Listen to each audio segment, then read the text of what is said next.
The record-breaking cold hasn't stopped the Knoch Knolls Nature Center construction from staying on schedule. Heating and cooling systems were recently installed, as well as plumbing, insulation, and a sprinkler system. The Nature Center will focus on celebrating water, intertwining the exploration of the DuPage River, which flows through the park, and will feature an aquarium.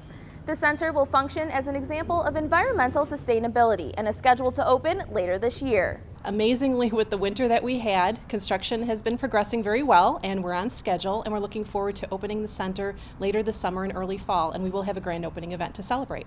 For more information on the Knoch Knolls Nature Center, visit the Park District's website at neighborparks.org.